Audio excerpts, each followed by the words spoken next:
Hey guys, I haven't made a video for quite a long time, and that is because every time I want to make a video about something, I end up seeing someone else make a video with a lot more subscribers, and they make it in a much more informed sort of way on the same subject that I want to talk about. So I end up not kind of making it because I'm thankful for all the subscribers I have, but I don't really get that much sway. I think that the videos I did put out have been pretty good, and I think I have had some reasonable and unique perspectives on stuff, and I hope people enjoyed those. But really, there are, I'll have to say, better people out there to listen to. But there is one thing I kind of want to discuss that I haven't had many people talk about, and this is the discussion when it comes to dictatorship and this democracy, because the talk about things now about Ukraine is that this is a fight for freedom, this is a fight for democracy. You have those terms thrown out, but you also have the term thrown out that this is the fight for the liberal world order.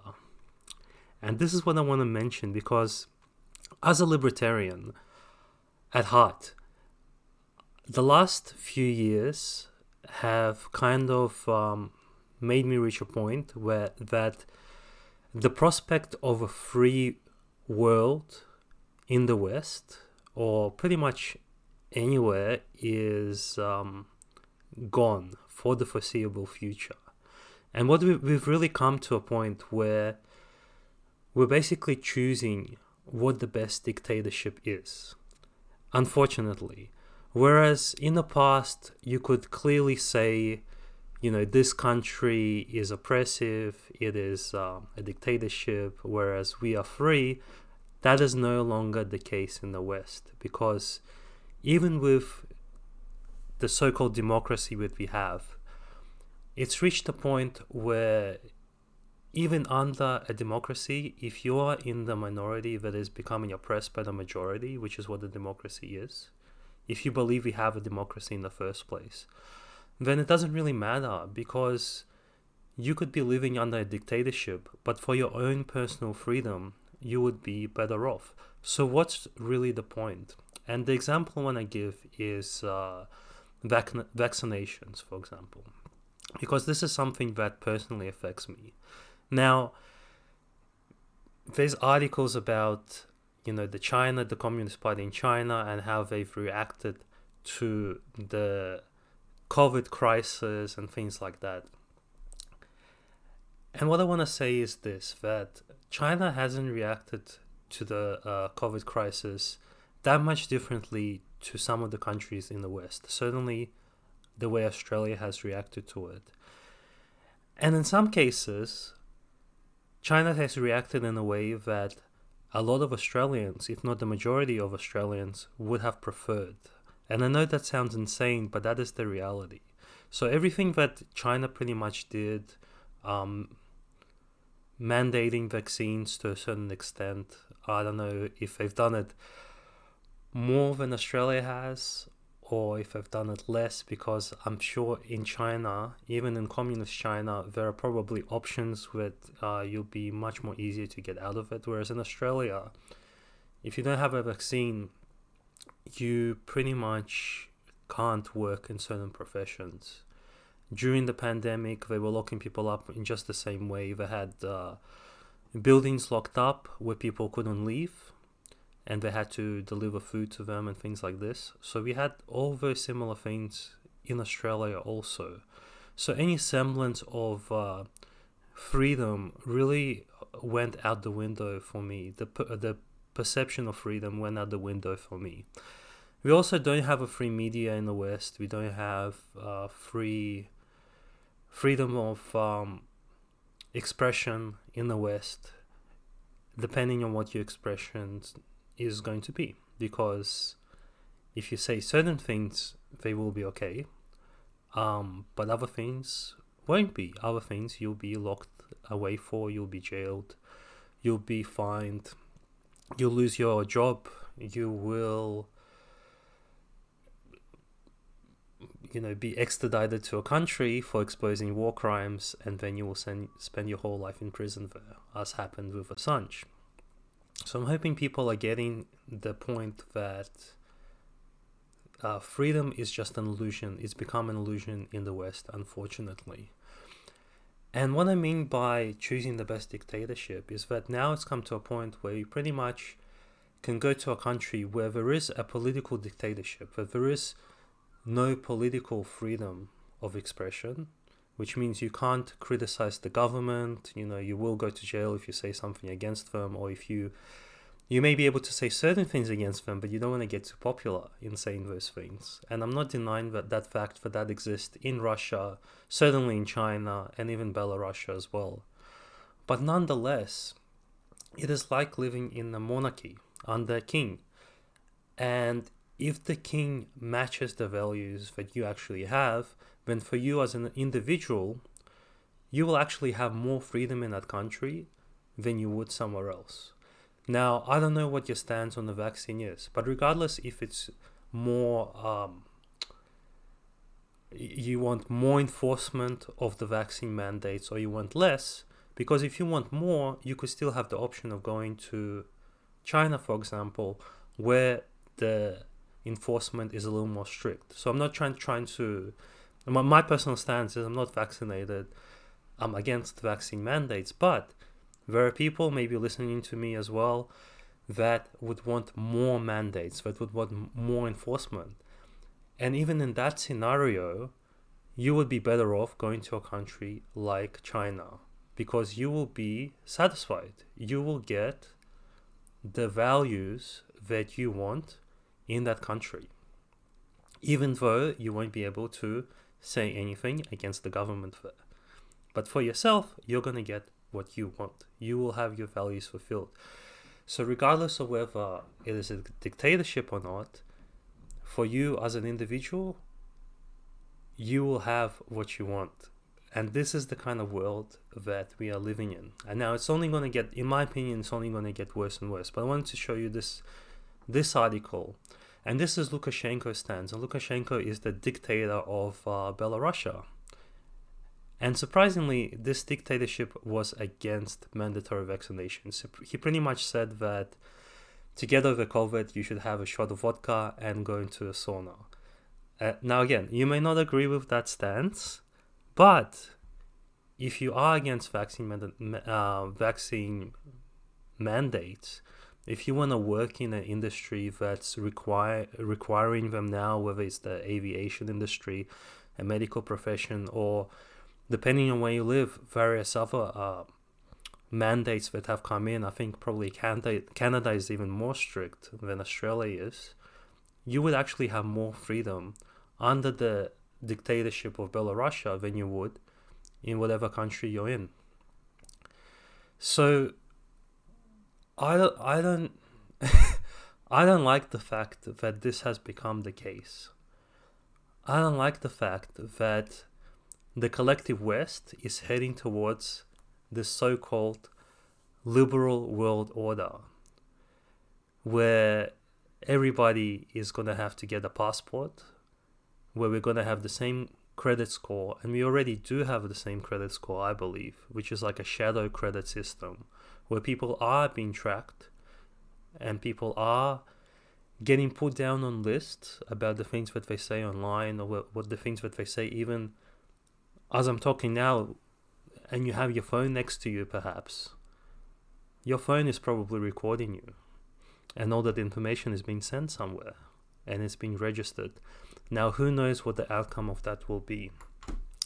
So when countries like Russia talk about having a multipolar system and having a different system to whatever is happening in the West, it kind of gives me hope that perhaps there is going to be some choice. As bad as those choices will be, we're still going to have some option to perhaps choose which country, which kind of dictatorship we want to be in. Again, not an ideal. I am a libertarian. I wish we could have total freedom, way more freedom than we currently have. But that is the sad truth of the situation. So that's something I want people to kind of consider. And I'm not going to tell you, this country is better for you or not, but you can choose. You can actually have a look about the laws in some of these so-called dictatorship countries and compare them to the country you're in and see if you won't be better off.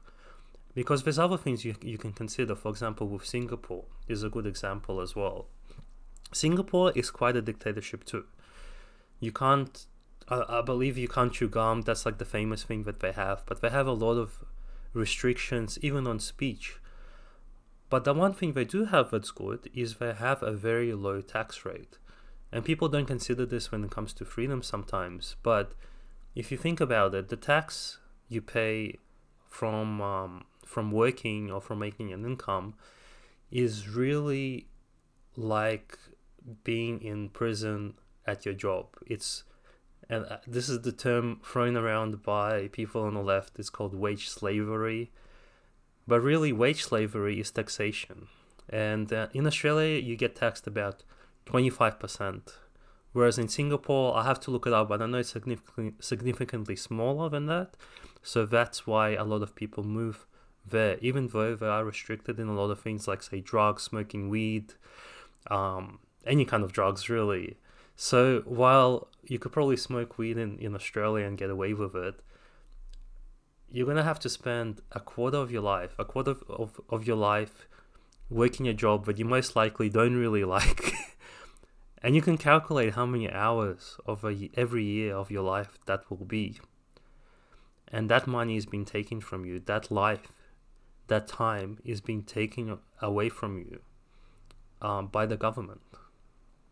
So you have to ask yourself, if I live in this dictatorship, if I give up some freedoms that I don't really even care about, so maybe you don't care about drugs, maybe you don't take drugs, right?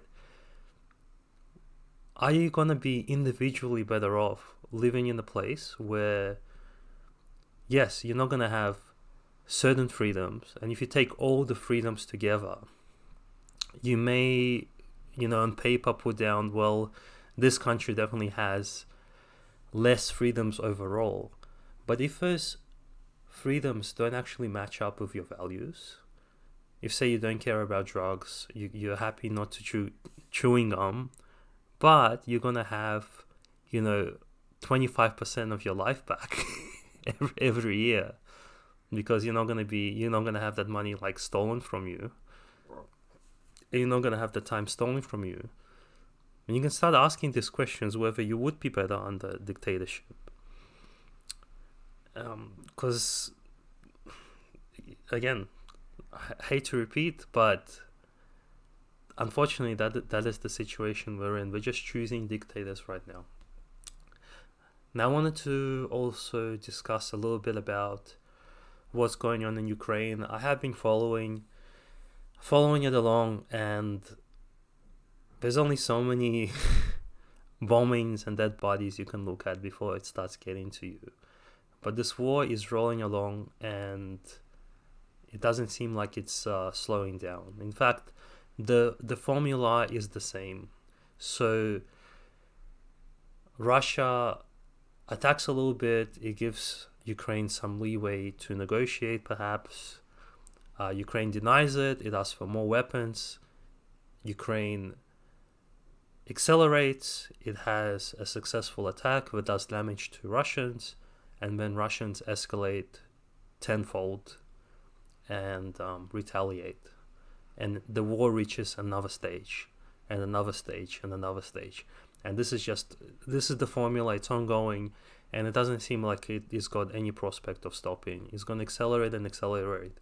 And accelerate, in my opinion, until basically either into World War III or until Ukraine is completely destroyed. Like, I think it's going to take nuclear weapons or just constant rocket barrages for Ukrainians to kind of realize that I don't think it's a war they can win. And people are still saying that they can, but I just don't believe that. And they have no interest in negotiating, because I want to theorize, because I think that from the start of the war, just reflecting back on what happened, this whole idea of surrounding Kyiv, I think it was an out for Zelensky to take. I think it was so that Zelensky could say, look, we defended ourselves pretty well, but we're going to have to give up independence to Donbass, and we're going to have to recognize Crimea.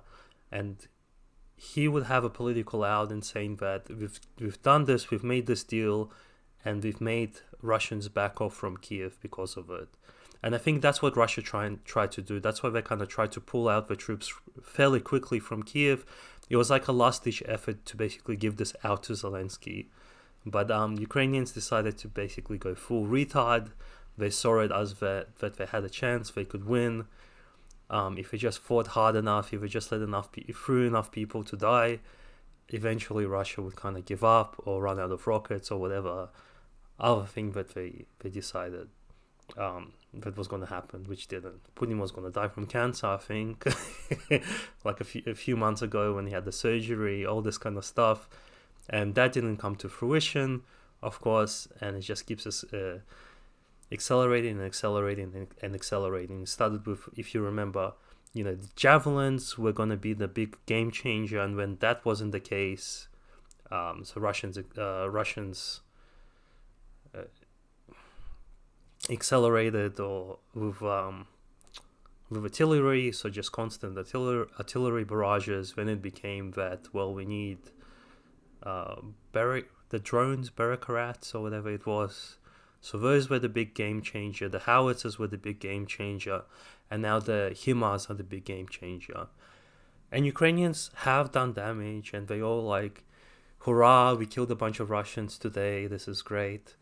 And what does Russia do? Well, they say, okay, well, shit, they've done damage to us, let's just drop an insane amount of bombs back onto them. So that's the formula. That's what's happening in Ukraine currently. And now I think the DPR is making a deal with North Korea for, I think, a nuke or something like that. Iran is sending drones. And of course, Russia is going to keep producing rockets. It's going to keep producing things, military equipment. And they talk about Russia finally doing what Ukraine seems to want, which is full mobilization. And I don't know why Ukraine and people are so desperate for Russia to do this, but it seems like they want Russia to fully mobilize for some reason. And I've even seen this on Twitter. There's this guy called Strelok, who's he's like the OG DPR, Donetsk People Republic, kind of military guy from Russia who helped them and helped organize them and lead them and stuff in battles from 2014. And he always talks about having full mobilization and having like a quick solution. And I've actually seen people who are pro-Ukrainian comment that he should take over Russia and become the leader of Russia and take the presidency away from Putin. I've seen a guy say that on Twitter. I'm like, okay, but do you actually know what he wants? Like, he wants a very, very quick and aggressive solution to Ukraine. So Russia, Putin he's the more reasonable one in Russia right now, because he's constantly trying to give Ukraine an out. I don't think they want to accelerate. They might even be happy to stop the war now. Of course, they're not going to give up Kherson, they're not going to give up Zaporozhye, and they are going to want the Donbass to be given to them. But I think they would still be happy for those places to be recognized. But it will reach a point where the damage that's done to Russia is so great, and it's not going to be so great to stop them, but it's going to be just large enough for them to decide, well, we're going to have to completely just wipe Ukraine out. And it's probably going to end up like in Japan, where America had to inevitably drop nukes on 2 major Japanese cities because Japan was just not giving up. It's kind of like history repeating itself. And I think that's where we might actually end up. It might end up being that Russia is going to end up dropping, or the DPR, whatever it is. I don't know how they're going to play it, but they're going to end up dropping nukes on Kiev and probably Lviv. I think that's that's really where it's leading to, unfortunately. Um, so I don't know what kind of victory Ukraine expects after that. If they see that as a great victory, it might stroke their ego a bit, but they got to kill a few more Russians while sacrificing a bunch of their own citizens. But it isn't a great solution, I don't think, to this conflict. So that's where we're at. We have a choice between dictatorships, and we're heading towards World War III. So I'm happy to be in Australia personally, hiding out on an island and still thinking about going on holiday. So I'm very, very thankful that is my position personally. And I feel very, very saddened about anyone that is in Ukraine or even in Russia right now, because this thing is not going to get any better anytime soon. And certainly a lot of people are also struggling financially, economically, and man, I don't know what the result is going to be, especially to Europe as well. It looks like everything's just getting worse and worse and worse and worse. And if you wanted to know how World War started, it starts basically because of people's stupidity, people's ego, and ignorance, and of course, you always have the shadow agenda of people we never actually see in public, and who knows what they have in store for the rest of us. So guys, stay safe, look after yourselves. I'd like to make more videos. If I see something I want to talk about that's interesting, and hopefully I can provide a new kind of unique perspective on stuff, I will make videos about it. Thank you for the subscribers, and all the best, guys.